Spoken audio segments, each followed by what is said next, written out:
Good evening. कैसे हो? बढ़िया। सारे पीटीआई वाले ही हैं आप लोग? फर्स्ट ग्रेड फर्स्ट पेपर के लिए ज्योग्राफी, और आपका पीटीआई के लिए। वाओ। तो खेले हो या फिर कैसे? खेले नहीं है?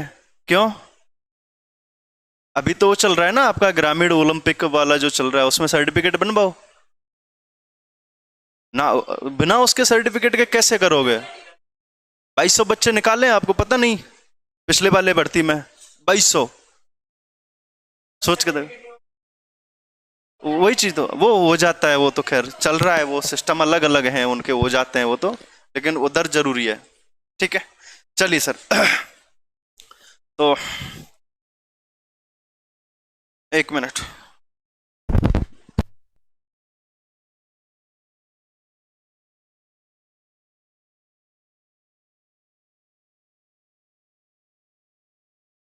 तो नया करें, नया टॉपिक, या उसी को आगे पार्ट एक पार्ट उसमें पढ़ा दिया, नया कर दें? अच्छा, उसको ही स्टार्टिंग से करें?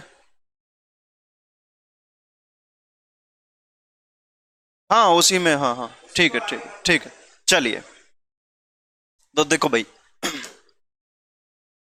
सुनो, मैं थोड़ा सा बता दूं। मेरा नाम दीपक डागुर है और मैं आपके यहाँ कला संस्कृति पढ़ाऊंगा। ठीक है? कौन सा कला संस्कृति, जिसको कल्चर भी बोलते हैं, आर्ट एंड कल्चर, वो वाला पार्ट। ठीक है? आपके जो कॉमन टॉपिक है अपन उस पर चर्चा करेंगे। ठीक है? इसमें मैं थोड़ा सा आपके ऑफलाइन जब क्लास चल रही थी उसमें तो मैं 2 दिन की क्लासें ले चुका था, उसमें तो थोड़ा सा करा दिया था मैंने, है ना? अब जो हो गया है वो एक पार्ट था उसका। ठीक है, उसको तो हम साइड में रख देते हैं, आपको हम एक नया पार्ट शुरू करके देते हैं। ठीक है? देखिए, अपन बात कर रहे थे राजस्थान में धर्म संप्रदाय, धर्म संप्रदाय, इसके ऊपर चर्चा कर रहे थे। धर्म का अर्थ होता है यानी पूजा पद्धति के कुछ विशेष नियमों की पालना करने वाले लोगों का समूह या संगठन, वो क्या कहलाता है? धर्म संप्रदाय। ये किताबी भाषा हो गई, इसको छोड़ दो।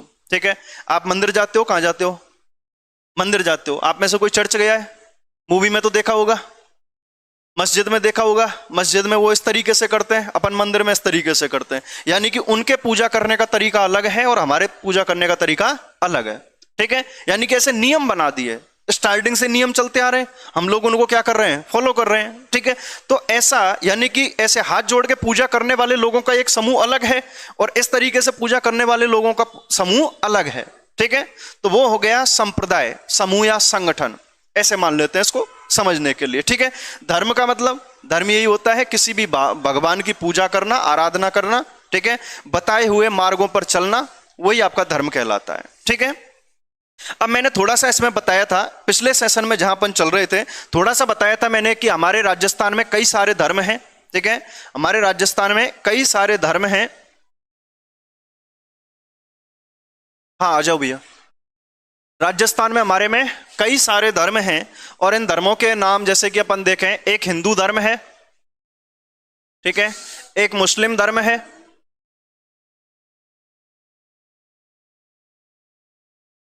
एक सिख धर्म है, एक जैन धर्म है, ईसाई धर्म है और एक बौद्ध धर्म है। कौन सा है? बौद्ध धर्म। ठीक है? ये मुख्यतः हमारे राजस्थान में धर्म पाए जाते हैं। बात समझ में आ गई?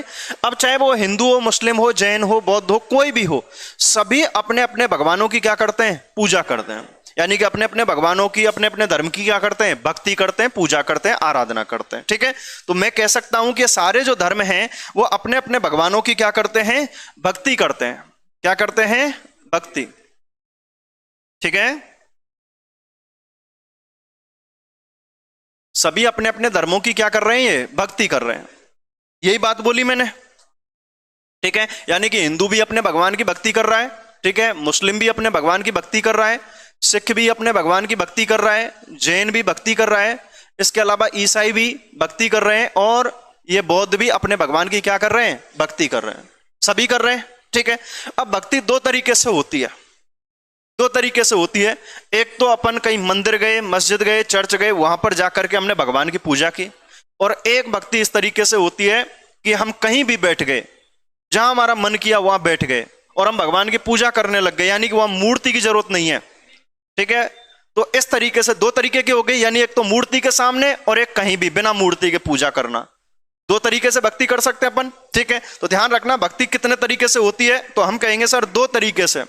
भक्ति को कितने तरीके से कर सकते हैं? दो तरीके से कर सकते हैं। कैसे कैसे कर सकते हैं? एक भक्ति तो कर सकते हैं हम सगुण रूप में, सगुण भक्ति, यानी कि मूर्ति के साथ में भक्ति करना, यानी मूर्ति पूजा करना, वो आपका क्या कहलाता है? सगुण भक्ति कहलाता है। दूसरा होता है बिना मूर्ति के, यानी कि मूर्ति पूजा का विरोध करना, वो कहलाएगा आपका निर्गुण भक्ति। कौन सी भक्ति कहलाएगी? निर्गुण भक्ति कहलाएगी। ध्यान रखना, निर्गुण भक्ति में सिर्फ मूर्ति पूजा का विरोध किया जाता है, भगवान का विरोध नहीं करते। जो भगवान का विरोध करता है ना, उसको तो हम कहते हैं सर नास्तिक। क्या कहते हैं? नास्तिक कहते हैं। जो भगवान का विरोध करेगा उसे क्या कहेंगे? नास्तिक कहेंगे। ठीक है, ये मूर्ति का विरोध करते हैं, भगवान का विरोध नहीं करते, या अल्लाह का विरोध नहीं करते, फादर का विरोध यानी कि जो ईसा मसीह है उसका विरोध नहीं करते, सिर्फ मूर्ति पूजा का विरोध करते हैं। कौन से वाले? निर्गुण वाले। ठीक है, जो भगवान का विरोध करते उसे तो क्या कह देंगे हम? नास्तिक कह देंगे। बात समझ में आई? ठीक है, चलिए अब सगुण रूप में कौन कौन से भगवानों की पूजा की जाती है और कौन कौन से संप्रदाय हैं, उनके ऊपर थोड़ी सी चर्चा करते हैं। सगुण रूप में कौन कौन से भगवानों की पूजा होती है? किसमें? सगुण रूप में। तो देखिए, एक भगवान शिव की पूजा की जाती है, भगवान शिव और उनके अवतारों की पूजा की जाती है, और उसे कहते हैं हम शैव शाखा। क्या कहते हैं? शैव शाखा। ठीक है, एक भगवान विष्णु की पूजा की जाती है। किसकी? विष्णु। और भगवान विष्णु की पूजा करने वाले लोगों को कहते हैं हम वैष्णव। क्या कहते हैं? वैष्णव। वैष्णव शाखा। हमारे राजस्थान में एक और है जिसे कहते हैं हम शाक्त शाखा। देवियों का नाम सुना है क्या? शाक्त शाखा। शाक्त का अर्थ होता है शक्ति। शाक्त का अर्थ क्या होता है? शक्ति। और शक्ति किसको कहते हैं हम? देवी को कहते हैं। किसको कहते हैं? देवी को। बात समझ में आई? पहले आपने देखा होगा, चाहे तो पुरानी मूवी देखी होंगी आपने, या पहले लोगों के बारे में सुना होगा आपने। ठीक है, तो या पहले राजा महाराजाओं के बारे में पढ़ा होगा आपने कि फलानी देवी को बलि चढ़ाई उसने। ठीक है, वो देवी तो क्या मांग रही है? भेंट मांग रही है। ऐसा सुना होगा बड़े बुजुर्गों से। तो उसको देवी को ही हम क्या कहते हैं? शक्ति कहते हैं। और शक्ति पर ही यहां शब्द क्या बना है? शाक्त। यानी हमारे जो राजस्थान की लोक देवियां है ना, उनके लिए उनको पढ़ेंगे इस शाक्त शाखा में। वो आपका अलग से एक चैप्टर है, राजस्थान की लोक देवियां, यानी कि वो क्या है? शक्ति, यानी कि देवियां। ठीक है, अब देखिए शैव शाखा क्या है। शैव शाखा, शैव का अर्थ है शिव, यानी भगवान शिव और उनके अवतारों को पूजा करने वाले जो लोग हैं, साधु संत हैं, अनुयायी हैं, उनको हम क्या कहते हैं? शैव कहते हैं। वैष्णव शाखा, यानी भगवान विष्णु और उनके अवतारों की पूजा करने वाले क्या कहलाते हैं? वैष्णव कहलाते हैं। ठीक है, समझ में आ गई? वैष्णव मतलब विष्णु, शैव मतलब शिव। अब भगवान विष्णु के कितने अवतार हुए हैं? कितने अवतार हुए हैं? 10 हो गए क्या? हाँ, देखो भगवान विष्णु के 10 अवतार माने जाते हैं, जिनमें से 9 तो हो चुके हैं और एक अवतार अभी बाकी है, वो है कल्कि अवतार। कौन सा है? कल्कि अवतार, जिसे हम कलयुग का अवतार भी कहते हैं। क्या कहते हैं? कलयुग। भाई देखो, अपने जो कलयुग है, कलयुग का अंत तो होना ही है, ये तो निश्चित है। अब वो किस तरीके से होगा? हमारे जो पुराण है, ग्रंथ है, उनके अनुसार तो ऐसा माना जाता है कि भगवान विष्णु अपना 10वां अवतार लेंगे कल्कि भगवान के रूप में। किसके रूप में? कल्कि भगवान के रूप में अपना अवतार लेंगे और सृष्टि का क्या कर देंगे? विनाश कर देंगे, ऐसा कहा जाता है। ठीक है, कल्कि मतलब भगवान विष्णु का अवतार। जैसे भगवान विष्णु ने अवतार लिए थे मत्स्य रूप में, वामन अवतार, राम अवतार, कृष्ण अवतार, परशुराम अवतार, नरसिंह अवतार। ठीक है, इस तरीके से अवतार लिए। बौद्ध अवतार लिया था, इस तरीके से अवतार। बुद्ध को भी किसका अवतार माना जाता है? भगवान विष्णु का अवतार माना जाता है। ठीक है, हाँ, तो हाँ ये सच्ची है। अब जैसे कि हमारे पूरे विश्व की अगर बात करें, विश्व की बात करें, तो पूरे विश्व में एकमात्र कल्कि मंदिर है, वो कहाँ है? अपने जयपुर में। कहां पर है? जयपुर में। उस मंदिर के बारे में मान्यता है कि वहां पर मूर्ति नहीं है, कोई भगवान की मूर्ति नहीं है, सिर्फ एक सफेद घोड़ा लगा हुआ है मंदिर में, संगमरमर का है वो, और उसका एक पैर है ना अधर है, ठीक है। एक पैर क्या है? अधर। घोड़े कितने पैर होते हैं? 4। तो 3 तो जमीन में टिके हुए हैं, एक अधर है। और कहते हैं उस जो अधर जो है, वो पैर अधर है, उसमें गड्ढा हो रहा है। खुर होता है नीचे, खुर, उसके नीचे गड्ढा हो रहा है। और जिस दिन वो गड्ढा भर जाएगा पूरा, उस दिन भगवान विष्णु कल की अवतार लेकर के उस घोड़े पर बैठेंगे और सृष्टि का क्या करेंगे? विनाश करेंगे। ऐसी मान्यता है कि वो जो खुर है ना, जो गड्ढा है, गड्ढा, खुर में जो गड्ढा हो रखा है, वो धीरे धीरे अपने आप भरने लग रहा है, अपने आप ही भर रहा है। हाँ, ऐसी मान्यता है। यार ये आमेर के आसपास, हाँ, देखा तो मैंने भी नहीं है। यही जयपुर में ही आमेर के आसपास है शायद ये मंदिर। हाँ, देखा तो मैंने भी नहीं है। ठीक है, किताबों में पढ़ा है कि जयपुर में है ये मंदिर, है ना। हाँ, अगर देखेंगे तो वीडियो ही बना लेंगे फिर तो लाइव विजुअलेशन ही पढ़ा देंगे आपको। ठीक है, विजुअली पढ़ा देंगे उस चीज को। तो चलिए, तो अच्छा, इतना भी ज्यादा वो नहीं करना है, टेंशन नहीं लेनी है, अभी बहुत टाइम है। हाँ, कितना अभी तो शायद 4,32,000 साल बकाया है, या इतने का पूरा कलयुग है आपका। तो इतना लोड मत लो दिमाग पे। ठीक है, अभी तो ना जाने कितनी हजारों पीढ़ियां निकल जाएंगी, है ना। हाँ, और वैसे किसी भगवान को अवतार लेने की जरूरत नहीं है। वास्तविकता अगर बताऊं ना, अपन लोग अपने आप ही मर लेंगे। ठीक है, अभी गर्मी कितनी हो गई? आज से 5-7 साल 10 साल पहले इतनी होती थी क्या गर्मी? नहीं पड़ती थी। ठीक है, भुखमरी कितनी फैल रही है, तो अपन लोग अपने आप ही मर लेंगे। हमें किसी अवतार की जरूरत नहीं है, अपन इतने महान लोग हैं, अपना हम सत्यानाश खुद कर लेंगे। ठीक है, और दूसरा देखो, जब भी ताकत बढ़ती है ना, तो उस ताकत का गलत उपयोग भी होता है। जैसे कि अपन, हर देश ने क्या बना रखे हैं? परमाणु बम, हाइड्रोजन बम बना रखे हैं। ठीक है, जिस दिन लड़ाई होगी उसी दिन कोई ना कोई छोड़ देगा, उनको छोड़ देगा ना। फिर जब छोड़ेगा तो क्या होगा? अपने इंडिया पर भी अगर 3 परमाणु बम छोड़ दिए जाए तो इंडिया पूरा समाप्त है। ठीक है, तो ऐसे ही समाप्त हो लेंगे अपन लोग। इतना लोड लेने की जरूरत ही नहीं है, आराम से मस्त खाओ पियो, नौकरी करो आराम से। ठीक है, चलिए, तो देखिए, शैव शाखा की अगर बात कर रहे हैं, मैंने शैव शाखा के बारे में बताया कि भगवान शिव और उनके अवतारों को पूजने वाले क्या कहलाते हैं? शैव कहलाते हैं। भगवान शिव और उनके अवतारों को पूजने वाले क्या कहलाते हैं? शैव कहलाते हैं। ठीक है, अब देखिए, भगवान शिव और उनके अवतारों को पूजने वाले कौन कौन से संप्रदाय हैं, उसके ऊपर चर्चा करते हैं। तो देखो, मुख्य रूप से 5 संप्रदाय हैं इसके। कितने हैं? 5। ट्रिक से अगर याद करें तो इसकी ट्रिक है कापाली नाथ। कौन सी ट्रिक है? कापाली नाथ। देखो, का से एक संप्रदाय का नाम बनता है कापालिक संप्रदाय। कौन सा बनता है? कापालिक संप्रदाय। ठीक है, पा से एक संप्रदाय का नाम बनता है पाशुपत संप्रदाय। क्या कहते हैं इसको? पाशुपत संप्रदाय भी कहते हैं। ठीक है, ली से एक संप्रदाय का नाम बनता है लिंगायत संप्रदाय। लिंगायत संप्रदाय। और नाथ से एक संप्रदाय बनता है सीधा नाथ संप्रदाय। क्या बनता है? नाथ संप्रदाय। एक संप्रदाय और चलता था पहले, जब हमारा देश आजाद हुआ था ना, उस समय तक था वो संप्रदाय, लेकिन वो था आपके कश्मीर में। और इसी कारण, कश्मीर में होने के कारण ही उस संप्रदाय को कहते थे काश्मीरक संप्रदाय। कौन सा मीरक? काश्मीरक संप्रदाय कहते थे। कितने हो गए? कितने हो गए? 5। लेकिन ये काश्मीरक संप्रदाय कश्मीर में चलता था, और यानी कि पहले वहां हिंदू बाहुल्य क्षेत्र था। ठीक है, हिंदू वहां पर थे, हिंदू ही राजा था वहां का। लेकिन जैसे ही अपना देश आजाद हुआ, उधर मुसलमानों ने, पाकिस्तान से आए मुसलमानों ने क्या कर लिया था? अधिकार कर लिया जम्मू कश्मीर पे। और वहां जो साधु संत थे, मंदिर थे, जो पीठ थी, मठ थी, उन सभी को तोड़ फोड़ दिया था। ठीक है, तो ये संप्रदाय भी क्या हो गया? समाप्त हो गया, खत्म हो गया। ठीक है, अपने कितने पढ़ने हैं?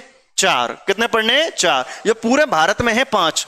अपन पढ़ रहे हैं राजस्थान का, लेकिन इनमें थोड़ी थोड़ी सी, जो और भी अगर बाहर के हैं तो उनमें थोड़ी थोड़ी सी चीजें पढ़ते चलेंगे। ठीक है, ये देखो, भगवान शिव और उनके अवतारों को मानने वाले क्या कहलाए? शैव कहलाए। और शैव शाखा के संप्रदाय हो गए कितने? 5 हो गए।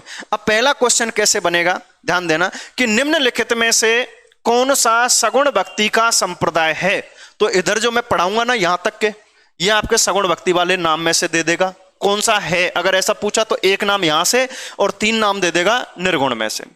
ठीक है, या फिर पूछेगा कि निम्नलिखित में से कौन सा सगुण भक्ति का संप्रदाय नहीं है या सगुण भक्ति की शाखा नहीं है, तो 3 नाम तो इनमें से उठा लेगा किसी में से भी, और 1 नाम से निर्गुण वाले में से उठा लेगा। ठीक है, उसके बाद तीसरे नंबर का टाइप जो क्वेश्चन बनेगा वो कैसे, कि निम्नलिखित में से शैव शाखा का संप्रदाय कौन सा है और कौन सा नहीं है। कौन सा है तो 1 यहां से, और बाकी इसमें से दे सकता है, इसमें से दे सकता है, इसमें से दे सकता है।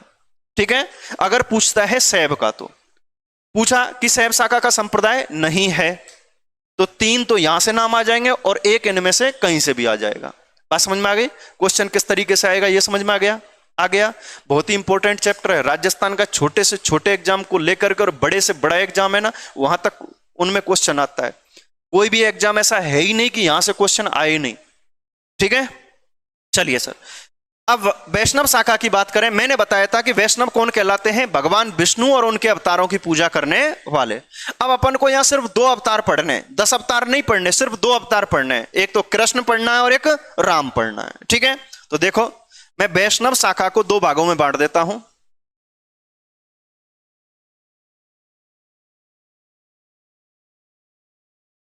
एक का नाम लिख दिया मैंने कृष्ण भक्ति शाखा, कृष्ण भक्ति शाखा, और दूसरे का नाम लिख देता हूं मैं राम भक्ति शाखा, राम भक्ति शाखा। यानी कि भगवान कृष्ण को पूजने वाले संप्रदाय वो कृष्ण भक्ति कहलाई और राम को पूजने वाले राम भक्ति कहलाई। ठीक है, अब कृष्ण को पूजने वाले भी हमारे राजस्थान में 4 संप्रदाय हैं। कितने संप्रदाय हैं? 4। ठीक है, कृष्ण को मानने वाले कितने संप्रदाय हैं? 4, जिनमें से एक का नाम आता है वल्लभ संप्रदाय। कौन सा है? वल्लभ संप्रदाय। एक है जिसे कहते हैं हम निम्बार्क संप्रदाय। कौन सा? निम्बार्क संप्रदाय। एक है जिसे कहते हैं हम गौड़ीय संप्रदाय। कौन सा? गौड़ीय संप्रदाय। और एक है जिसे कहते हैं हम निष्कलंक संप्रदाय। कैसा कहते हैं? निष्कलंक संप्रदाय। ठीक है, ये तो हो गए कृष्ण को मानने वाले। किसको मानने वाले? कृष्ण को। भगवान राम को मानने वाले भी संप्रदाय हैं। ठीक है, भगवान राम को मानने वाले भी संप्रदाय हैं। और भगवान राम को जो मानने वाले संप्रदाय है ना, उसे कहते हैं हम रामावत, या फिर इसको रामानुज। क्या कहते हैं? रामानुज, या फिर इसी को ही कहते हैं हम रामानंदी संप्रदाय। क्या कहते हैं? रामानंदी संप्रदाय। एक ही चीज है, यानी कि राम को मानने वाला सिर्फ एक संप्रदाय है। इसके नाम अलग अलग हैं, और भी नाम है, वो मैं आपको आगे लिखाऊंगा। ठीक है, तो और बाकी रही शाक्त शाखा। शाक्त शाखा के लिए मैंने बता दिया, अलग से एक चैप्टर आपका राजस्थान की लोक देवी, उसको पढ़ाएंगे। ठीक है, चलो थोड़ा सी चर्चा कर लेते हैं किसके ऊपर? निर्गुण भक्ति शाखा के ऊपर। निर्गुण भक्ति शाखा के ऊपर कर लेते हैं। देखिए, निर्गुण भक्ति शाखा की अगर ट्रिक से याद करना है तो इसके लिए एक ट्रिक है, राम ही विपदा निकला जी। राम ही विपदा निकला जी। अब मैं क्वेश्चन भी पूछूंगा आपसे और खुद आंसर दोगे, आप अपने आप आंसर दोगे। ठीक है, बस इसको एक बार समझ लो। राम ही विपदा निकला जी। देखो, राम ही से एक नाम बनता है राम स्नेही संप्रदाय। क्या बनेगा? राम स्नेही संप्रदाय। वी से एक नाम बनेगा विष्णोई संप्रदाय। विष्णोई संप्रदाय। पै से एक नाम बनेगा परनामी संप्रदाय। परनामी संप्रदाय। दा से एक नाम बनेगा दादू संप्रदाय। दादू संप्रदाय। नी से एक नाम बनेगा निरंजनी संप्रदाय। निरंजनी संप्रदाय। का से एक नाम बनेगा कबीर संप्रदाय। कबीर संप्रदाय। और ला से एक नाम बनेगा लालजी या लालदासी संप्रदाय। लालजी कह दो चाहे लालदासी संप्रदाय कह दो। और जी से अंत में एक नाम बनेगा जसनाथी संप्रदाय। कौन सा बनेगा? जसनाथी संप्रदाय। अब देखो, आप में से कई लोग ऐसे होंगे, आप में से आस्तिक भी होंगे नास्तिक भी होंगे। नहीं है? नास्तिक ऐसा है आप में से है कोई जो भगवान को मानता ही नहीं? मानते हैं सब? अच्छा, हर समय मानते हैं क्या? आपने बहुत सारी मेहनत की फिर भी आपका सिलेक्शन नहीं हुआ, फिर आपको क्या लगता है भगवान तो है ही नहीं, मेरी मेहनत दिख ही नहीं रही है, ऐसा ही विचार आते हैं? है? अच्छा, कमी रह गई थी। चलिए, अब चलो ठीक, मैं आपकी बात से सहमत हूं।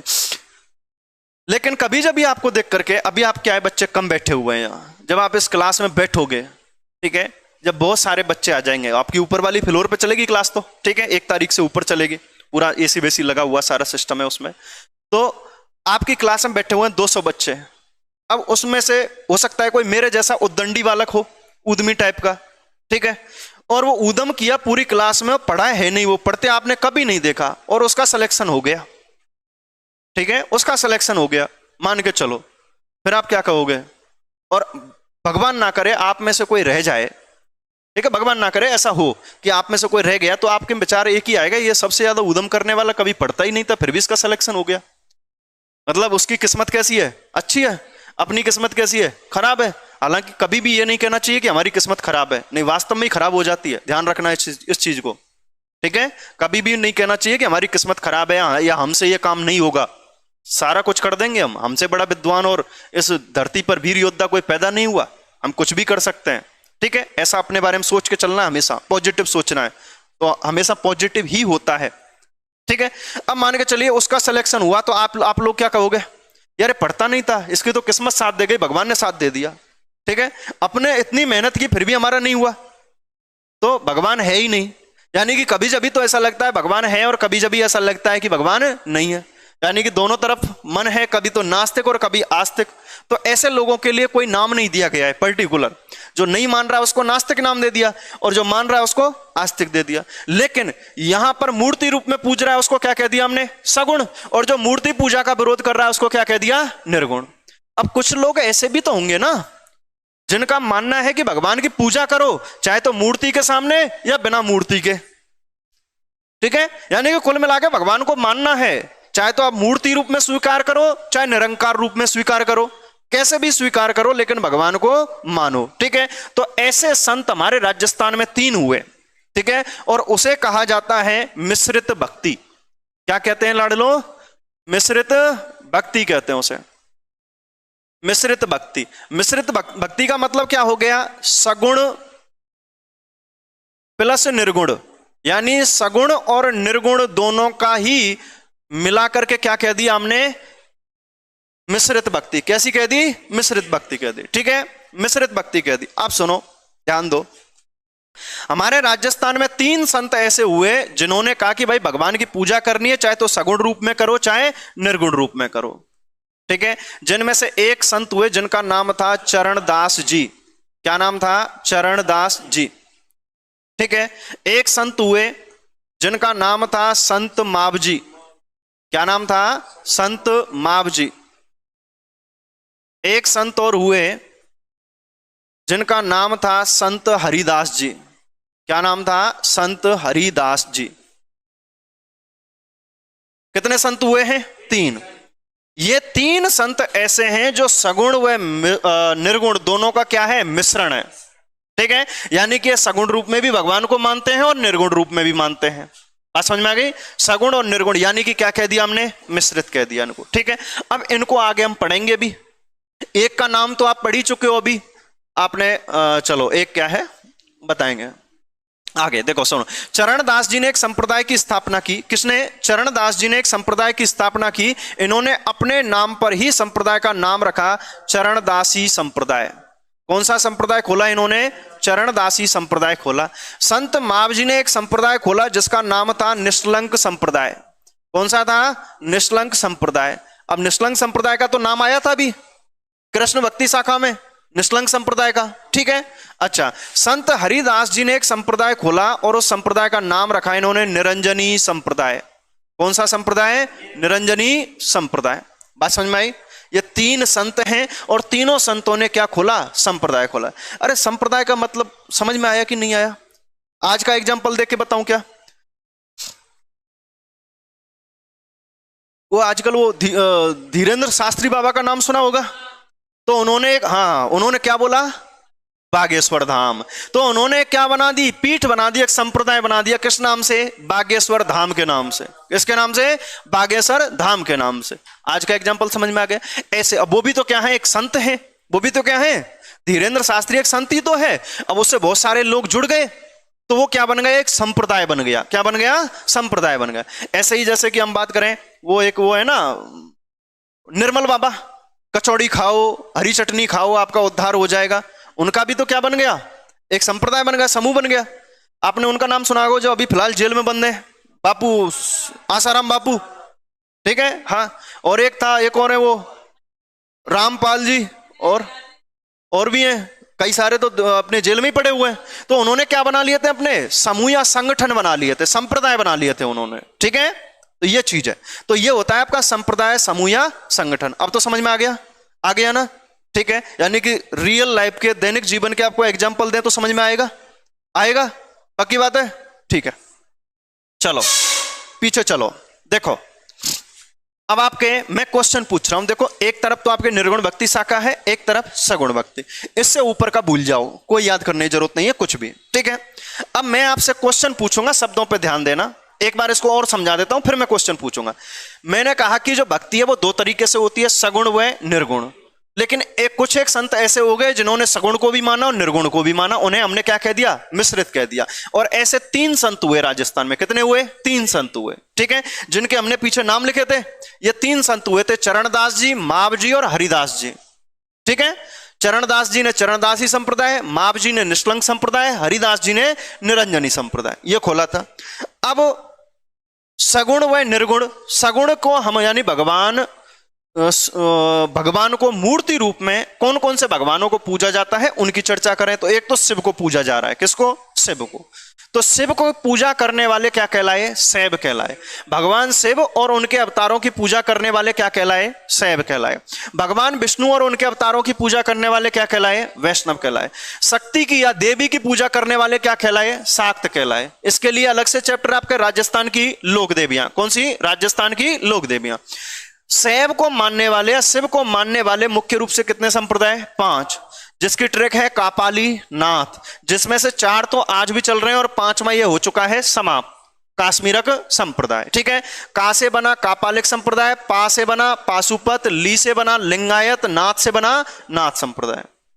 भगवान विष्णु के हमें कितने अवतार पढ़ने हैं, 2। कितने अवतार पढ़ने हैं भगवान विष्णु के, 2 अवतार पढ़ने।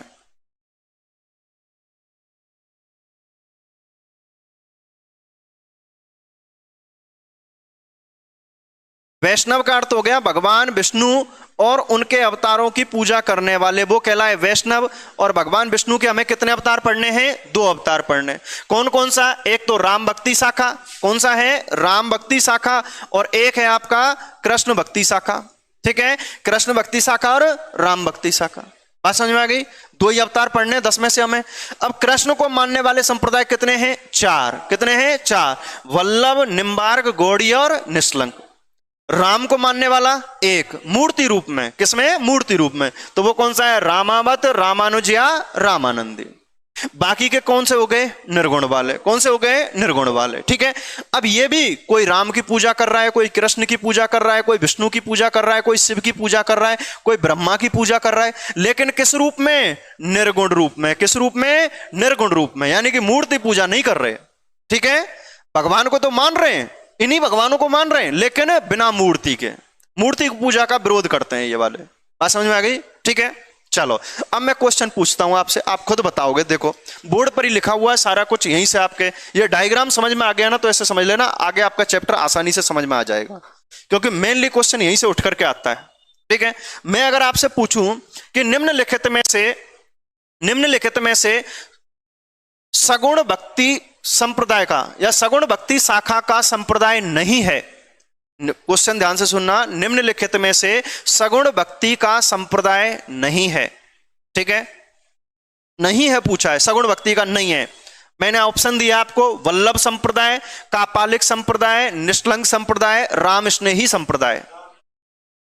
पक्की बात है, ठीक है। राम स्नेही कहां पर है बेटा, निर्गुण में, किसमें है, निर्गुण। और मैंने पूछा था सगुण, ठीक है, कि सगुण नहीं है, तो वो रामेश नहीं हो गया। अच्छा मैं क्वेश्चन पूछता हूं कि वैष्णव शाखा का संप्रदाय नहीं है, वैष्णव शाखा का संप्रदाय नहीं है, रामानुज संप्रदाय, राम स्नेही संप्रदाय, निष्कलंक संप्रदाय और निम्बार्क संप्रदाय, कौन सा। बेटा मैंने क्वेश्चन क्या कह रहा हूं, मैं क्वेश्चन ढंग से सुनो। वैष्णव शाखा का संप्रदाय नहीं है, वैष्णव का मतलब भगवान विष्णु और उसके अवतार, ठीक है। तो इसमें तो बेटा दोनों ही आएंगे। अब मैंने ऑप्शन दिया आपको कि रामावत संप्रदाय, राम स्नेही संप्रदाय, वल्लभ संप्रदाय और निम्बार्क संप्रदाय, तो कौन सा हो गया, राम स्नेही संप्रदाय। अच्छा अगला क्वेश्चन पूछता हूं, फिर बताना। निम्नलिखित में से वैष्णव शाखा का संप्रदाय नहीं है, नाथ संप्रदाय, रामानंदी संप्रदाय, निम्बार्क संप्रदाय, गौड़ीय संप्रदाय। नाथ संप्रदाय, क्योंकि नाथ किसका है बेटा? शैव का है। किसका है? शैव का। अच्छा, मैं पूछता हूं कि निम्नलिखित में से निर्गुण भक्ति शाखा का संप्रदाय नहीं है? जसनाती संप्रदाय, परनामी संप्रदाय, दादू संप्रदाय और लिंगायत संप्रदाय। पक्की बात है? ठीक है, यानी कि आपके क्वेश्चन यहां से क्लियर हो गए, कोई भी आएगा समझ जाओगे। अब देखो बेटा, ऐसे दो तरीके से पढ़ाते हैं इसको। एक तो मैंने आपको ये डायग्राम से बता दिया, यहां आगे आप जब पढ़ोगे ना तो आपके दिमाग में कंफ्यूजन नहीं रहेगा कि सगुण में चल रहा है निर्गुण में चल रहा है। क्योंकि मैं अगर आपको पढ़ा के चलूं, जैसे कि वल्लभ संप्रदाय की बात करके चलूं मैं, ठीक है, मैं वल्लभाचार्य आपको लिखा दिया, वल्लभ संप्रदाय लिखा दिया, वल्लभाचार्य लिखा दिया, हर एक जगह लिखाऊंगा फिर मैं आपको कि यह सगुण है या निर्गुण है, और यह आपके कृष्ण भक्ति में आता है या राम भक्ति में आता है, ऐसे हर जगह लिखाना पड़ता मेरे को। ठीक है, तो उससे पहले मैंने क्या बना दिया? डायग्राम। क्या बना दिया? डायग्राम। ठीक है, अब जो पिछले सेशन में आपका जो बच्चा हुआ है, जिनके नहीं पढ़ा है, उन्होंने पिछले 2 सेशन, उनका मैं किसी दिन आपकी एक्स्ट्रा क्लास लेके या फिर किसी भी तरीके से आपको वो वाला पार्ट करा दूंगा। तो आपके लगभग आपने पेज छोड़ देने हैं, 2-3 पेज ही लिखाए बस अपन ने, 2 पेज होंगे मुश्किल से, 3 पेज छोड़ देना। ठीक है, 3 पेज खाली छोड़ देना आप। ठीक है, बाकी का फिर मैं आपके कराऊंगा या कृष्ण भक्ति शाखा से। इस डायग्राम को तो बना लो आप, इस डायग्राम को बना लो सारे के सारे। यहां तक हाँ, इतना ही पढ़ाया था मैंने ना, 2 लेक्चर ही तो लिए शायद आपके। हाँ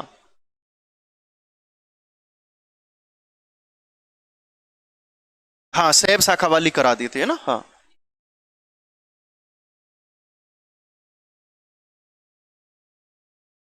काश्मीरक संप्रदाय, काश्मीरक संप्रदाय बेटा कश्मीर में चलता था। कहां पर? कश्मीर में। अब कश्मीर में पहले हिंदू रहते थे, ठीक है, लेकिन पाकिस्तान से आए मुसलमानों ने उधर सारे हिंदुओं को मार दिया। आपने मूवी भी देखी होगी उसके ऊपर, और अपने बड़े बुजुर्ग भी बताते हैं इस चीज को। ठीक है, अपन कहीं भी देख सकते हैं कि पहले वहां हिंदू रहा करते थे, उनकी हत्या कर दी गई। किसके द्वारा? पाकिस्तान से आए मुसलमानों के द्वारा। ठीक है, कबाली के रूप में आए थे वो, उधर उन्होंने अपना अधिकार कर लिया जम्मू कश्मीर की तरफ में। ठीक है, अब वहां जितने भी मंदिर बने हुए थे, मठ बने हुए थे, या हिंदू देवी देवताओं के जितने भी केंद्र थे, उन सभी को क्या कर दिया? खत्म। क्या कर दिया? खत्म। अब ये साधु संत भी तो वहीं रह रहे थे काश्मीरक संप्रदाय के, इनको भी मार दिया। उनके मरने के साथ ये संप्रदाय भी क्या हो गया? समाप्त हो गया। ठीक है,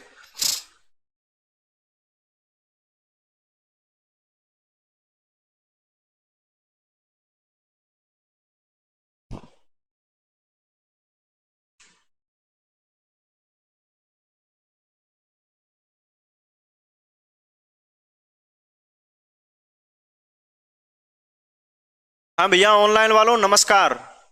आज थ्योरी की क्लास चल रही है, आपका ध्यान ही नहीं रहा। रेखा मीणा नमस्कार, प्रिया चौधरी, सर आप थोड़ा सा साइड में हो जाइए। हो गए? ओके, साइड में हो जाएंगे तो पढ़ाएंगे कैसे?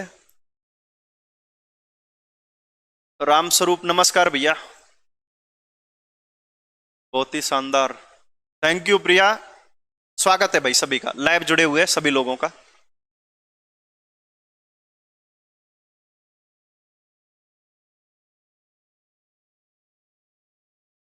एक बार सेशन को सभी लाइक शेयर जरूर कर दीजिए, और जो फर्स्ट टाइम चैनल पर विजिट कर रहे हैं वो चैनल को सब्सक्राइब कर लो।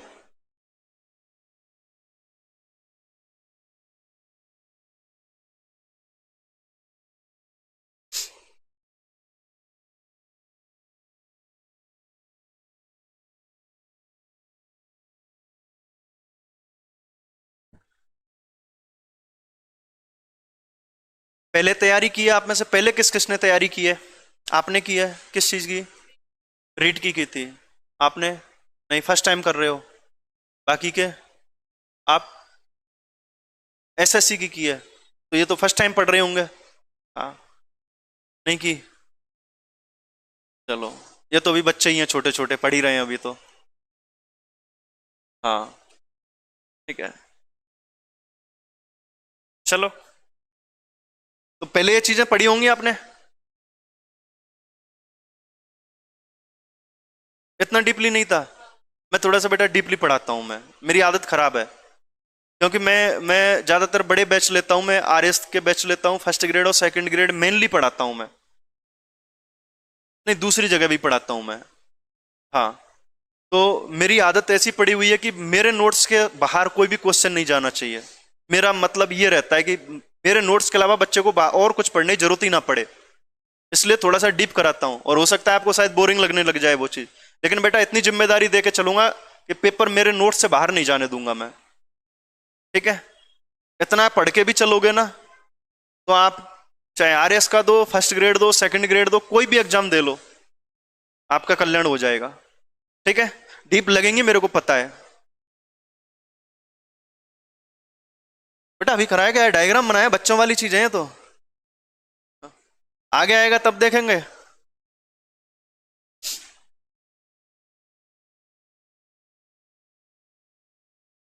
आप सोच रहे होंगे कि कला संस्कृति और हिस्ट्री में तो कहानियां ही कहानियां आती हैं सर, तो सुना ही नहीं रहे एक भी कहानियां।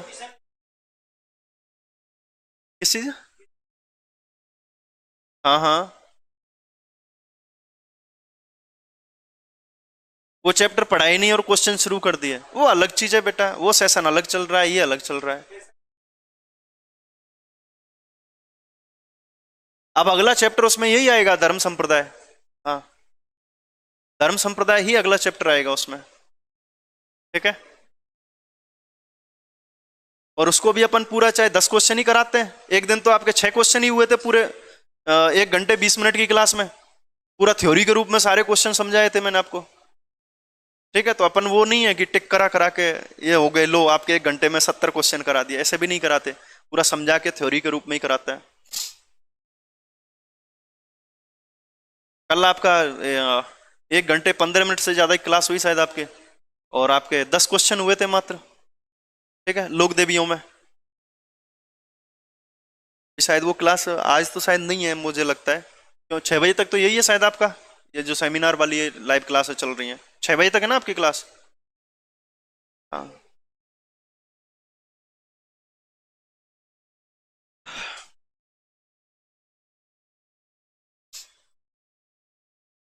बता लिया। चलो ऑनलाइन वालों भाई आप स्क्रीनशॉट ले लेना, ठीक है। एक नोट डाल के लिखो, इसके डायग्राम के नीचे ही एक नोट डाल के लिखो, नोट डाल के लिखो मिश्रित भक्ति, मिश्रित भक्ति, मिश्रित भक्ति, और ब्रैकेट में लिख देना सगुण व निर्गुण, सगुण व निर्गुण वाले संत, मिश्रित भक्ति वाले संत व संप्रदाय, मिश्रित भक्ति वाले संत व संप्रदाय, तीनों के नाम लिख दो, चरणदासी, चरणदास जी,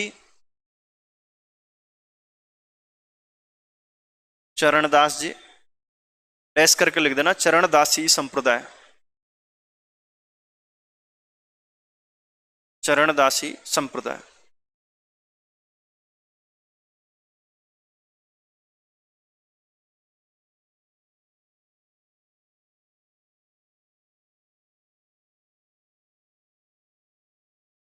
चरणदासी संप्रदाय। दूसरा लिख दो संत माप जी, निष्कलंक संप्रदाय। अब ध्यान रखना निष्कलंक मैंने सगुण में भी लिखाया ये आपका, है ना। हाँ, आप कहोगे गुरु जी सगुण में लिखा दिया, तो बेटा दोनों का मिश्रण है, सगुण और निर्गुण दोनों का।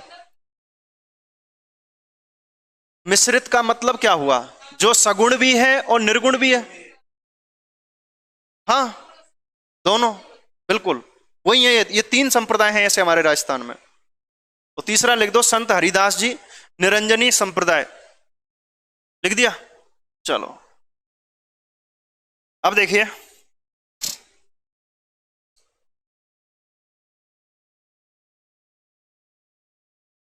आप 1-2 पेज खाली छोड़ देना, उसमें आप सैब शाखा वाला लिखने को आपको कंटेंट रह जाएगा, ठीक है। आज ज्यादा से ज्यादा आपके आधे घंटे का कंटेंट है वो वाला, वो अपन करा देंगे किसी भी दिन आपको, है ना। जिनका बचा हुआ है वो चिंता ना करेंगे, बीच में छोड़ देंगे हम, कभी भी करा देंगे, जब आपका लाइव सेशन नहीं चल रहा होगा उस टाइम पे करा देंगे वो आपको, है ना।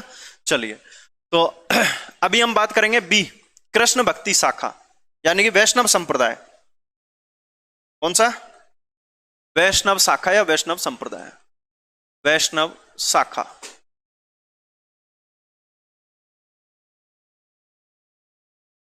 अब ध्यान देना, इस वैष्णव शाखा को है ना हमारे राजस्थान या भारत में कई नामों से जाना जाता है, ठीक है।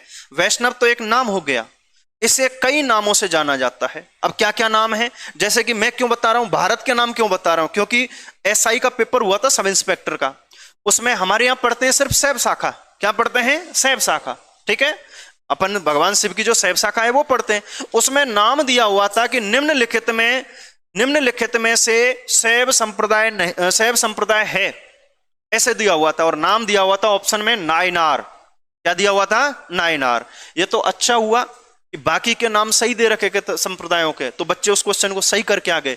बाकी पता तो कई लोगों को था ही नहीं, वो बाद में आकर के पूछ रहे थे सर ये नायनार क्या होता है, तो हम भी कंफ्यूज, क्योंकि दक्षिण भारत में नायनार बोलते हैं। कहां पर? दक्षिण भारत में नायनार के नाम से जानते हैं उसको। ठीक है, हमारे यहां तो शैव शाखा ही कह देते हैं। ठीक है, तो ऐसे ही वैष्णव शाखा को भी कई नामों से जाना जाता है। वैष्णव शाखा को कई नामों से जाना जाता है। इसे हम कहते हैं, वैष्णव को कहते हैं आलवार। क्या कहते हैं? आलवार शाखा। आलवार शाखा के नाम से जाना जाता है इसको। ठीक है, इसके अलावा इसे आड़ियार शाखा के नाम से भी जानते हैं, आड़ियार शाखा। इसके अलावा इसे भागवत शाखा या भागवत संप्रदाय के नाम से भी जानते हैं। और इसे कहते हैं पांच राज मत। क्या कहते हैं? पांच राजमत शाखा या संप्रदाय भी इसे कहते हैं। यानी कि वैष्णव के ही अलग अलग नाम हैं। आलवार भी कह दिया, आड़ियार भी कह दिया, भागवत भी कह दिया, और पांच राजमत भी से कह दिया। किसके अन्य नाम है ये? वैष्णव के। ठीक है, अब वैष्णव क्या है तो ध्यान दो कि भगवान विष्णु, भगवान विष्णु और उनके अवतारों की पूजा करने वाले, किनकी पूजा करने वाले? अवतारों की पूजा करने वाले लोग या साधु संत ही क्या कहलाए? वैष्णव कहलाए। क्या कहलाए? वैष्णव। भगवान विष्णु और उनके अवतारों की पूजा करने वाले साधु संत या लोग क्या कहलाए? वैष्णव कहलाए। बात समझ में आ गई? अब हमारे राजस्थान में सर्वप्रथम इसका प्रमाण कहां से मिलता है? सबसे पहले प्रमाण कहां से मिले? या तो कोई मंदिर मिलना चाहिए या कहीं पर लिखा हुआ मिलना चाहिए कि ये वैष्णव संप्रदाय कितना पुराना है, कौन से समय ये चला करता था। ठीक है, इस तरीके का प्रमाण मिलना चाहिए। तो हमारे यहां दोनों ही चीजें मिल गई। क्या मिल गई? दोनों ही चीजें मिल गई। एक वैष्णव संप्रदाय का, ध्यान देना, वैष्णव संप्रदाय का एक हमारे राजस्थान में मंदिर मिला है। वैष्णव संप्रदाय का मंदिर हमारे राजस्थान में मिला है और वो आज से लगभग 1800 वर्ष पुराना मंदिर है। कितने? आज से लगभग 1800 वर्ष पुराना मंदिर है। दूसरी सदी का मंदिर मिला है। किसका? दूसरी सदी का। तो वैष्णव संप्रदाय का जो मंदिर है ना हमारे राजस्थान में, वो मिला है सर नगरी से। और नगरी नामक स्थान पड़ता है चित्तौड़ में। कहां पड़ता है? चित्तौड़गढ़ में पड़ता है। दूसरी सदी का यहां से मंदिर प्राप्त हुआ है। गुप्तकालीन मंदिर है ये। ठीक है, इंडियन हिस्ट्री में पढ़े होंगे आप गुप्त काल वगैरह ये चीजें, है ना। तो ध्यान अपने को तो सिर्फ इतना याद रखना है कि वैष्णव संप्रदाय का सबसे प्राचीनतम मंदिर कहां से प्राप्त हुआ है? तो नगरी नामक एक स्थान पड़ता है चित्तौड़गढ़ में। अगर आपने हिस्ट्री पढ़ी होगी और वहां पर अपन पढ़ते हैं सिविलाइजेशन, यानी कि राजस्थान की सभ्यताएं। ठीक है, और नगरी सभ्यता का नाम आता ही है, बड़ी इंपॉर्टेंट है, क्योंकि राजस्थान में सबसे पहले उत्खनन कार्य इसी नगरी सभ्यता का किया गया था। 1904 में डॉक्टर डी.आर. भंडारकर ने किया था इसका उत्खनन कार्य। ठीक है, तो यहीं पर हमें क्या मिला है? सबसे पुराना मंदिर मिला है। कौन से संप्रदाय का? वैष्णव संप्रदाय का। यह तो मिल गया मंदिर। अब कहीं लिखा हुआ प्रमाण भी मिलता है क्या भगवान विष्णु या वैष्णव संप्रदाय के बारे में? बिल्कुल मिलता है, यहीं से मिलता है। ठीक है, यही नगरी से ही एक शिलालेख प्राप्त हुआ है और उससे भागवत संप्रदाय या वैष्णव संप्रदाय, भागवत या वैष्णव संप्रदाय का उल्लेख, लिखित उल्लेख कहां मिलता है? तो हम कहेंगे सर गोसुंडी शिलालेख से मिला है। कौन से शिलालेख से? गोसुंडी शिलालेख। शिलालेख जानते हो क्या होता है? पत्थर पर लिखा हुआ। हाँ चलो, अभी के लिए इतना ही समझ लो कि पत्थर पर लिखा हुआ। अच्छा, फिर प्रशस्ति क्या होती है? प्रशस्ति भी तो पत्थर पर लिखी जाती है।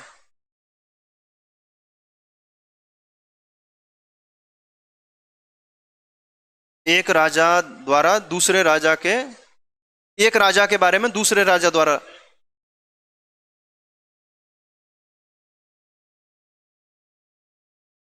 अच्छा वो प्रशस्ति कहलाएगा। चलो, अच्छा एक शब्द होता है शिलालेख, एक शब्द और होता है अभिलेख। अभिलेख का मतलब जानते हो क्या? अभिलेख हालांकि अभी का नहीं है टॉपिक, लेकिन नाम आया थोड़ा सा इसलिए बोल रहा हूं मैं, क्योंकि कंफ्यूजन में चलोगे आप आगे तक। अभिलेख का मतलब तो होता है कोई भी रिकॉर्ड्स। अभिलेख को इंग्लिश में कहते हैं रिकॉर्ड्स। क्या कहते हैं? रिकॉर्ड, है ना। जैसे कि थाने में जाएंगे तो थाने में क्या है, रिकॉर्ड रूम अलग से मिलेगा, ठीक है। पंचायत समिति में जाओगे, कलेक्ट्रेट में जाओगे तो वहां रिकॉर्ड रूम अलग बने रहते हैं, यानी कि पोथी पन्ने रखे रहते हैं। हॉस्पिटल का भी रिकॉर्ड रूम होता है, उसकी फाइल वाइलें वो रखी रहती हैं। अभिलेख का मतलब होता है रिकॉर्ड, यानी कि कोई भी चीज लिखी हुई रखी हुई, ठीक है। लिखी हुई चीजें वो आपके क्या कहलाते हैं? अभिलेख। अब लिखा हुआ किसी भी चीज पे हो सकता है, कोई पत्थर पर हो सकता है, कोई चट्टान पर हो सकता है, कोई पहाड़ी पर लिखा हो सकता है, किसी सिक्के पर लिखा हो सकता है, किसी ताम्र पत्र पर लिखा हो सकता है, किसी ताड़ वृक्ष यानी कि वृक्षों के पत्ते जो होते हैं उन पर लिखा हुआ हो सकता है, कहीं भी लिखा मिल सकता है, वो आपका क्या है? अभिलेख। और अभिलेख का ही एक पार्ट है शिलालेख। शिलालेख मतलब पत्थर पर लिखा हुआ। शिला का मतलब होता है पत्थर और लेख का मतलब लिखा हुआ, ठीक है। तो पत्थर पर लिखा हुआ वो क्या कहलाएगा? आपका शिलालेख। प्रशस्ति क्या होता है? प्रशस्ति, प्रशस्ति ये पत्थर पर ही लिखी जाती है, लेकिन इसमें किसी राजा की या उस अपने राज्य वंश की प्रशंसा लिखी हो। क्या लिखी हो? प्रशंसा, है कि वो इतने वैभवशाली और सूरवीर राजा हुए थे कि वो जब छींक मारते थे तो 10,000 की सेना पीछे हट जाती थी। इतनी खतरनाक खतरनाक बातें लिखी हो, वो आपका क्या कहलाता है? प्रशस्ति। क्या कहलाता है? प्रशस्ति। यानी कि महान विजयों के बारे में बताया गया, राजा की प्रशंसा करते हुए लिखा गया, वो आपका क्या कहलाएगा? प्रशस्ति कहलाएगा। बात समझ आ गई? प्रशस्ति में सिर्फ प्रशंसा लिखी जाती है, ठीक है। और शिलालेख में कुछ भी लिखा जा सकता है। कोई भी आदेश पारित किया वो लिखवा दिया, किसी राजा ने युद्ध लड़ा वो लिखवा दिया, ठीक है। कोई राजा कहीं मारा गया वो लिखवा दिया, या फिर राजा कहीं भाग गया वो लिखवा दिया, किसी राजा की रानी सेनापति के साथ भाग गई वो लिखवा दिया। वो सारा कुछ क्या है? शिलालेख। यानी कि पत्थर पर अगर लिखा हुआ है तो ठीक है, उसमें प्रशंसा वाली बात तो नहीं हुई। राजा की रानी किसी के साथ भाग गई तो वो पत्थर पर लिखा हुआ है तो ये प्रशंसा वाली बात थोड़ी हो गई, ठीक है। लेकिन प्रशस्ति में क्या होगा? सिर्फ और सिर्फ प्रशंसा। बात समझ में आ गई? ठीक है। तो यहीं से नगरी से ही एक शिलालेख प्राप्त हुआ जिसे हम गोसुंडी या गोसुंडा शिलालेख कहते हैं, और यहां पर हमें वैष्णव संप्रदाय का लिखित उदाहरण मिलता है, ठीक है। कैसा मिलता है? लिखित उदाहरण। और मंदिर भी यहीं से प्राप्त हो गया, तो दोनों चीजें एक ही जगह से मिल गई हमें। बात समझ में आई कि नहीं आई? ठीक है, चलिए। अब ये तो हो गई वैष्णव शाखा के बारे में। अब वैष्णव कहलाते कौन है? विष्णु और भगवान विष्णु के 10 अवतारों की पूजा करने वाले लोग ही क्या कहलाते हैं? वैष्णव कहलाते हैं। इसको एक बार नोट डाउन कर लो, फिर अपन आगे समझाते हैं। बी करके लगाना इसको, बी नंबर डाल के, वैष्णव शाखा। फिर लिखो उपनाम। उपनाम, आप वाली फोटो ले लो, नोटबुक नहीं लेके आए? अच्छा अच्छा,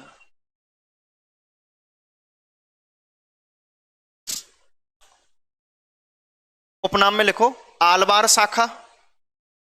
नोट्स अच्छे बनाना पर ध्यान रखना, क्योंकि जो मैं चीजें आपको पढ़ाऊंगा ना वो शायद ही आपको बार बार कहीं पढ़ने को मिले, ठीक है। अच्छे कंटेंट दूंगा मैं आपको। आप यही नहीं कि आप first grade second grade REET PTI pass करो, जो आपका मन करे वो वहां तक काम आएंगे वो नोट्स आपके। थोड़ा टाइम लगेगा आपका सिलेबस होने में, ठीक है, लेकिन चीजें अच्छी कराएंगे आपको और ऑथेंटिक कराएंगे, क्योंकि बच्चे बहुत ज्यादा तो गलत ही पढ़ते हैं, है ना। हाँ, क्यों? आपका दोष नहीं है, ठीक है। आप ऑथेंटिक बुक तो लाते नहीं हो। अब राजस्थान बोर्ड की जो ऑथेंटिक बुक है आरबीएसई की, उनमें भी गलतियां हैं। अब आप लोगों की भी गलती नहीं है, दोष नहीं है आप लोगों का। तो टीचरों का भी मैं दोष नहीं देता, क्योंकि टीचर ने ऑथेंटिक पढ़ लिया वहां से, आरबीएसई की बोर्डों में से, वहां पर है गलतियां वो, तो टीचर ने भी वही चीजें पढ़ा दी, ठीक है। जैसे आप 9th क्लास 10वीं की में सबसे ज्यादा गलती है, 10वीं क्लास की जो राजस्थान बोर्ड की किताब है उसमें सबसे ज्यादा गलतियां हैं राजस्थान बोर्ड। इसीलिए अब सरकार ने क्या आदेश निकाला है कि लास्ट और फाइनल जो बुक मानी जाएगी, ऑथेंटिक माना जाएगा, वो एनसीईआरटी माना जाएगा। कौन सा? एनसीईआरटी का, ठीक है। तो मैं पूरा कंटेंट आपको एनसीईआरटी और पश्चिमी क्षेत्र सांस्कृतिक केंद्र की जो सरकार के द्वारा जो बुक चलाई जाती है उनका कंटेंट कराऊंगा आपको मैं, ठीक है। चलिए लिखो, जैसे कि मैं 10वीं की बता रहा था आपको, उसमें बहुत सारी गलतियां हैं, ठीक है। अपना ये भी दिए हुए हैं, उसमें गलतियां हैं, उसमें खूब सारी। 9th की क्लास में खूब सारी गलतियां हैं। जैसे कि मैं खुद अचंभे में रह गया था एक बार। उसमें रियासतें हैं, हमारी रियासतें जब एकीकरण हुआ था तो कितनी रियासतें थी? 19 रियासतें। और ठिकाने कितने थे? 3। उसमें दे रखा है कि 22 रियासतें थी, ठीक है, कितनी रियासतें? 22। हाँ, तो ऐसे गलतियां मिलती हैं, ध्यान रखना, है ना। तो मैं आपको ऑथेंटिक जो है वो चीजें कराऊंगा एनसीईआरटी के हिसाब से, और आपके पश्चिमी क्षेत्र सांस्कृतिक केंद्र की जो सरकार के द्वारा जो किताबें चलाई जाती हैं उनके हिसाब से। उपनाम लिखो, आलवार शाखा, आड़ियार शाखा, ये लिख लिया। अगला पॉइंट लिखो, नीचे पॉइंट बना के लिखना। देखो, भगवान विष्णु और उनके 10 अवतारों की पूजा करने वाले, भगवान विष्णु और उनके 10 अवतारों की पूजा करने वाले, 10 अवतारों की पूजा करने वाले वैष्णव कहलाए, वैष्णव कहलाए, वैष्णव कहलाए। लिख दिया इतना, ठीक है। अगला पॉइंट लिखो, वैष्णव धर्म का, वैष्णव धर्म का प्राचीनतम मंदिर। एक शब्द और ध्यान रखना, आपके कई जगह काम आएगा। एक तो होता है प्राचीन, क्या होता है? प्राचीन। और एक होता है प्राचीनतम। अंतर बताओ भाई, एक तो है प्राचीन और एक है प्राचीनतम, बताओ कोई भी। प्राचीन और प्राचीनतम में अंतर क्या है?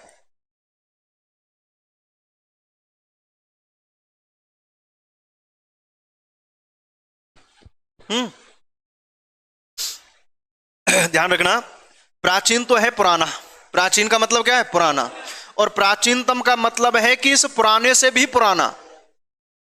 हाँ, प्राचीनतम का मतलब क्या है? पुराने से भी पुराना, यानी कि इससे पुराना और कोई नहीं है। अपने कई जगह नाम आएंगे तो ध्यान रखना। एक तो क्वेश्चनों पे भी ध्यान देना, आपके जो एग्जाम आते हैं ना वहां भी ऐसे ही पूछता है। अब देखो, आपको भी पता है वैकेंसी निकलती है 1000, बच्चे कितने बैठते हैं? 10 लाख, 12 लाख, 15 लाख। अब एग्जामिनर कितना हार्ड पेपर देगा, कितना हार्ड पेपर दे, ठीक है। आजकल मास्टर सारा कुछ पढ़ाने लग गए बच्चों को, तो अब पढ़ा रहे हैं तो क्वेश्चन बाहर से कहां लाए, इसलिए ज्यादातर वो ऐसे क्वेश्चन देता है जिसने वास्तव में आंखें खोल खोल के पढ़ा हो। अब आपसे पूछ ली जाए कि राजस्थान में पशुपालन के प्राचीन साक्ष्य कहां से मिले हैं, प्राचीन साक्ष्य कहां से मिले हैं, और ऑप्शन में दोनों ही ऑप्शन दे दिया आपके। और एक अगर क्वेश्चन पूछ ले आपकी, राजस्थान में प्राचीनतम साक्ष्य कहां से मिले हैं, अब गलती से आपने कर दिया प्राचीन वाला तो गलत हो गया ना आपका आंसर, तो ठीक है। अब आप तो बिना देखे कहो तो कोर्ट पहुंच जाए, है ये सर प्राचीन लिखा हुआ है, हमने सही आंसर है ये देखो। अब इस तम को कोई नहीं पढ़ रहा है, ये तम लगा हुआ है क्या है। जैसे कि हम पहले अगर मैं जब छोटी कक्षाओं में था तो हमें सर पढ़ाया करते थे, हिस्ट्री पढ़ाते थे, तो उसमें एक समय लिखा रहता है पीछे ईसा पूर्व या ईसवी पूर्व बोला करते थे। अब ये शॉर्ट में लिखना तो हम अब सीखे हैं, पहले तो हम पूरा लिखा करते थे ऐसे ईसवी पूर्व, ईसवी पूर्व। अब मैं सरकारी स्कूल में पढ़ा लिखा, ठीक है, अब वहां तो टीचर क्या है कि अपना जो है सिस्टम है, अगर उनसे पूछो तो डंडे मारते थे, तो इतना हम तेज भी नहीं लिख सकते थे। तो हम क्या है, ये ईसवी लिखा हुआ है, ईसा पूर्व, ईसवी पूर्व, हमें समझते थे कि ईसवी पूर्व और ईसवी एक ही बात है, तो हमने कभी नहीं लिखा ये पूर्व, जबकि सारा कुछ क्या हो गया, मामला गलत हो गया, ठीक है। जब हम बाद में थोड़ी बड़ी क्लासों में आए तब समझ में आया कि ईसवी पूर्व और ईसवी अलग अलग हैं, दोनों चीजें हैं। ये तो जमीन आसमान का अंतर हो गया इनमें। मैं कह दूं आज से, मैं कहूं कि 500 ईसा पूर्व, 500 ईसा पूर्व, क्या मतलब हो गया इसका? यानी कि कितने वर्ष पुराना हो गया ये समय? 500 वर्ष पुराना हो गया। तो बेसिक क्लियर करो बच्चों, कितना? 2500। इधर इधर आपका ये लिखा हुआ है 500 ईसा पूर्व, मतलब कितने साल हो गए? ईसा पूर्व, देखो बेटा सुनो, ईसा मतलब ईसा कौन है? ईसा मसीह, ठीक है। और ईसा मसीह का जन्म हुआ था 1 तारीख को, और 1 जनवरी, यानी कि जनवरी का महीना था, 1 तारीख थी, और सन 1 था, यानी 1 और इसी दिन क्या माना गया? ईसा मसीह का जन्म, अंग्रेजों वाला ईसा मसीह है ना जो, उनका। और अंग्रेजों ने इसी टाइम से माना कि भैया ये दुनिया का निर्माण इस तारीख को हुआ है, ठीक है, दुनिया इस तारीख को बनी, ईसा मसीह ने इस दुनिया को बनाया था। कितनी तारीख को? 1/1/1 को, यानी 1 जनवरी सन 1 को बनाया। इसी दिन ईसा मसीह का जन्म हुआ, तो ये धरती का निर्माण भी उसी दिन हुआ। अंग्रेजों का मानना ऐसा है। तो आज जो कैलेंडर चल रहा है हमारा, वो अंग्रेजों वाला ही तो चल रहा है, ठीक है। अब इससे पहले का जो समय है उसके पीछे जोड़ दिया जाता है पूर्व। क्या जोड़ दिया जाता है? पूर्व जोड़ दिया जाता है। यानी कि आज से, जैसे कि अभी चल रहा है क्या, 2024 चल रहा है अभी, अब इसमें 500 यानी कि 500 ईसा पूर्व लिखा है। अब ईसा तो समय ये हो गया, इससे भी 500 वर्ष पहले, यानी कि 2524 बरस पहले की घटना हो गई है। कितने बरस पहले की? 2524 बरस पहले की घटना हो गई, ठीक है। तो शब्दों का बड़ा खेल है, तो ये ध्यान रखना। चलो क्या लिखा था? वैष्णव धर्म का प्राचीनतम मंदिर, डैश करके लिख दो, नगरी चित्तौड़गढ़। नगरी चित्तौड़गढ़, और ब्रैकेट में लिख देना दूसरी सदी का। दूसरी सदी का, दूसरी सदी का। अगला पॉइंट लिखो, अगला पॉइंट लिखना, चाहे तो वैष्णव लिख देना चाहे भागवत, कोई एक ही बात है ना। भागवत संप्रदाय का, भागवत संप्रदाय का लिखित उल्लेख, लिखित उल्लेख, और डैश करके लिख दो गोसुंडी शिलालेख। गोसुंडी शिलालेख, गोसुंडी जगह का नाम है ना, गोसुंडी शिलालेख। हो गया। अब बताओ यहां तक जो आज आपको समझाया उसमें किसी का कोई क्वेश्चन या डाउट?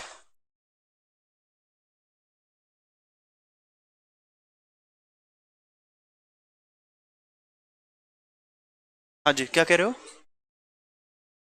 गोसुंडी वाला, हाँ बिल्कुल। ये आपके जब हम पढ़ेंगे सभ्यताएं पढ़ेंगे ना, सभ्यताओं में इसका नाम आता है, जिक्र आता है। हिस्ट्री के लिए मैम पढ़ेंगी ना, वर्षा मैम है हिस्ट्री, हिस्ट्री में है सभ्यताएं आपके, और हिस्ट्री को वर्षा मैम पढ़ाएंगे। हाँ, मैं आपको कल्चर पढ़ाऊंगा, ठीक है। हाँ, आपके में पर 4 ही सभ्यताएं हैं, ठीक है। कितनी है? 4। कोई दिक्कत नहीं, बढ़िया है, शानदार, अच्छी अच्छी सभ्यताएं, 4 सभ्यताएं बड़ी बड़ी, वही आपके दे दी हैं चारों।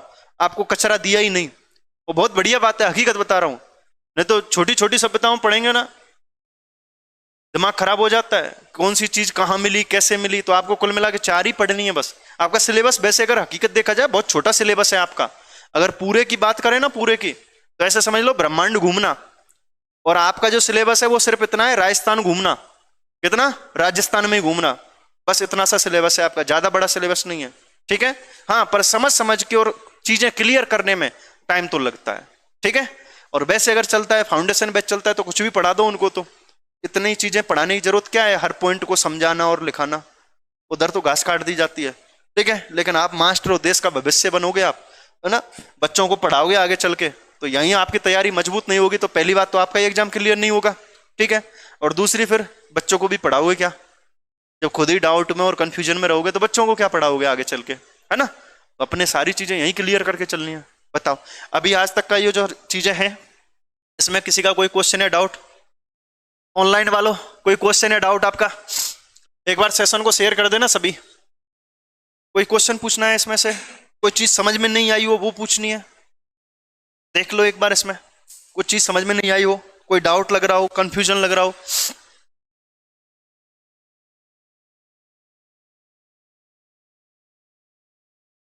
ठीक है, ये वाला समझाई दिया। मिश्रण का मतलब होता है जो सगुण और निर्गुण दोनों हैं, वो आपका मिश्रित भक्ति कहलाएगी। और इसके बाद में ये वाला लिखा है, ठीक है। अब मैं कल इसमें से आपको शुरू करूंगा क्या, ये वाला पार्ट, कृष्ण भक्ति शाखा वाला। क्लियर? ठीक है, ओके, थैंक यू।